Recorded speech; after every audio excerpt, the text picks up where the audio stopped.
Baik, mari kita sekarang langsung saja masuk kepada materi untuk menentukan pecahan senilai. Sudah siap? Baik. Di dalam materi ini, kita punya 4 hal yang akan kita bahas. Yang pertama, kompetensi dasar. Apa sih kompetensi dasar? Kompetensi dasar adalah kemampuan yang akan kita miliki nantinya. Nah, bisa kita lihat ya, kompetensi dasar yang akan kita miliki, nanti kita akan menjelaskan pecahan-pecahan senilai dengan gambar dan model konkret. Lalu, bagaimana kita bisa mengetahui bahwa kita sudah mempunyai kompetensi dasar itu? Di sini ada indikator. Yang pertama, kita bisa membandingkan pecahan. Jadi kalau nanti anak-anak sudah bisa membandingkan pecahan, wah hebat itu. Berarti kompetensi dasarnya mantap. Ya. Yang kedua, kita bisa menjelaskan pecahan senilai dengan gambar dan model konkret. Baik, kita lanjutkan. Lalu, untuk apa sih kita belajar materi ini? Penasaran kan? Ya, yang pertama kita dapat membandingkan pecahan. Nanti kita akan belajar.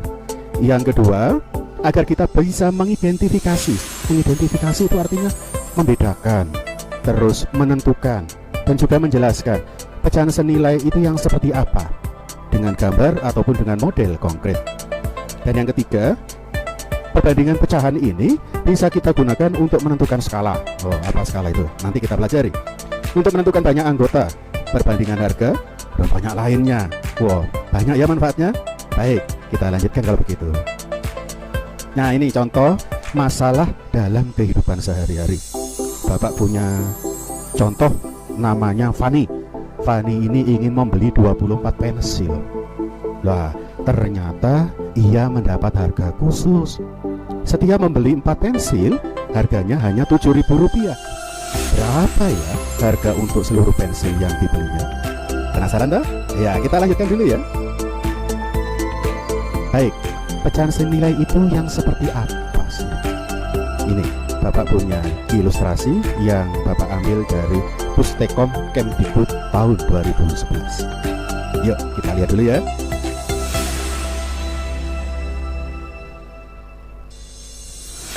Ya.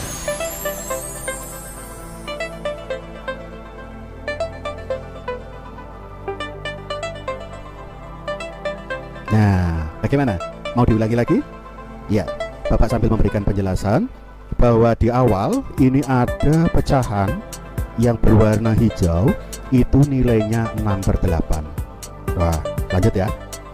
Kemudian pecahan itu dibongkar. Yang kuning dijadikan 1, yang hijau dijadikan 1, tetap 6/8. Nah, ini yang hebat. Ternyata garis-garis di antara, ya, Pak Pos. Nah, ini garis-garisnya masih ada, kemudian garis-garis tersebut bisa dihilangkan.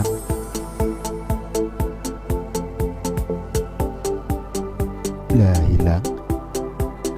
Pecahan yang 6/8 tadi berubah menjadi 3/4. Oh, ada apa ini? Kok bisa 6/8? Terus ada penjelasan seperti ini sehingga menjadi 6/8 sama dengan 3/4.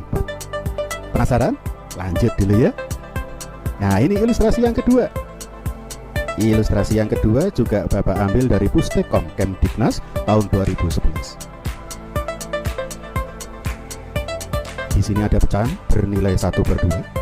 Di sini ada pecahan bernilai 2/4. Di sini ada pecahan bernilai 4/8. Dan di sini ada pecahan bernilai 8/16. Terus mau diapakan pecahan-pecahan ini? Ya, mau bicara apa dari ilustrasi ini? Nah, baik. Sekarang penjelasannya seperti ini loh. Ya, perhatikan gambar berikut ini. Ini ada sebuah lingkaran yang dibagi menjadi 4 bagian dengan 1 bagian diarsir. Maka bisa diperoleh bahwa luas daerah yang diarsir pada gambar di samping menunjukkan 1/4 dari luas lingkaran. Berikutnya gambar yang kedua. Ini adalah sebuah lingkaran yang dibagi menjadi 8 bagian. Kemudian ada 2 bagian yang diarsir. Lalu penjelasannya bagaimana? Ya. Luas daerah yang diarsir pada gambar di samping menunjukkan 2/8 dari luas lingkaran. Nah, ini ada gambar yang ketiga. Sekarang ada berapa ini? 1, 2, 3, 4, 5, 6, 7, 8. Ada 12 bagian.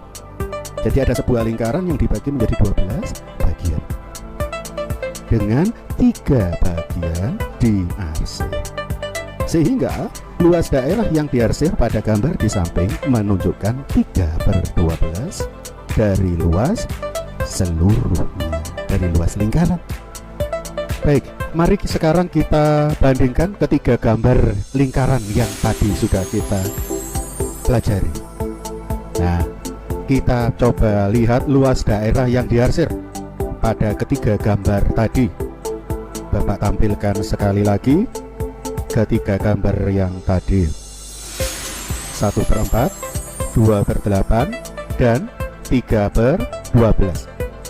Dan anak-anak, mari kita bandingkan luas daerah yang diarsir pada 1/4, pada 2/8, dan pada 3/12.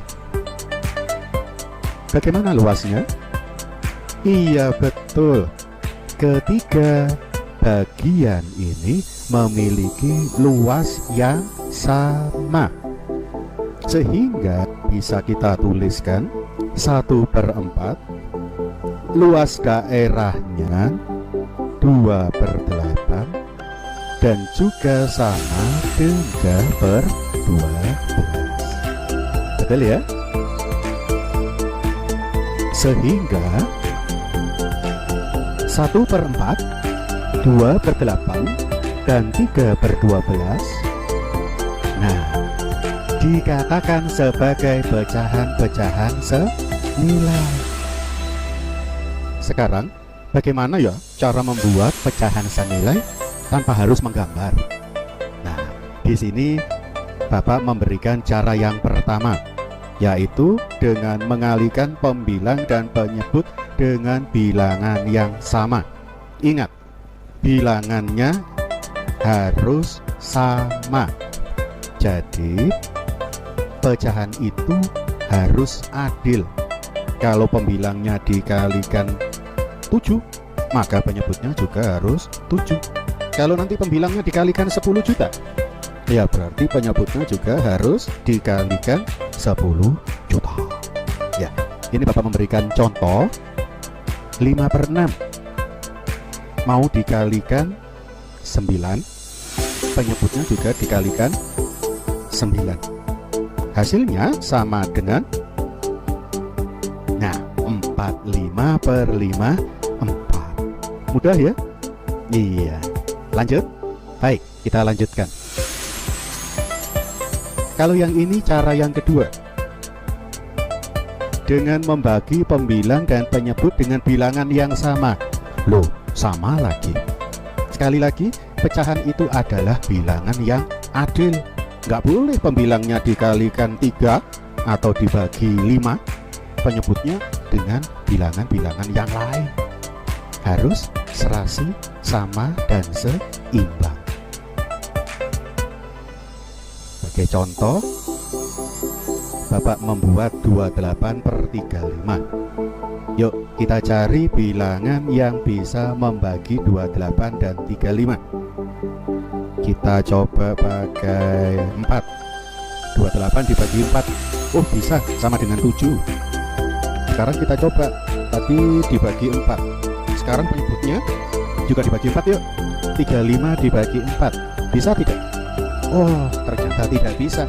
Berarti jangan dibagi 4. Kita cari bilangan yang lain. Berapa coba? Berapa? 7. Iya, kita coba yuk. 28 dibagi 7 sama dengan 4. Oh, bisa ya. 35 dibagi 7, bisa enggak? Bisa juga. Ah, ternyata bisa kalau dibagi 7. Ya, kita pakai sama dengan 28 dibagi 7 sama dengan 4, 35 dibagi 7 sama dengan 5. Jadi 28/35 sama dengan 4/5. Mudah? Iya, mudah.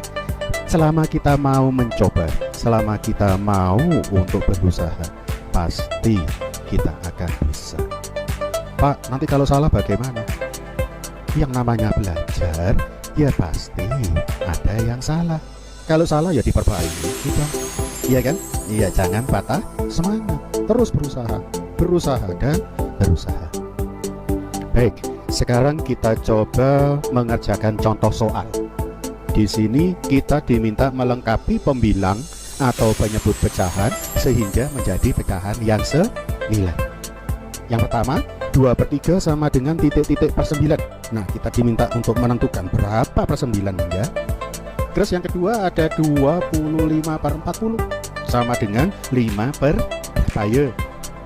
Yang ketiga ada titik-titik per 4. Nah, ini dicari lagi supaya nilainya sama dengan 36/48.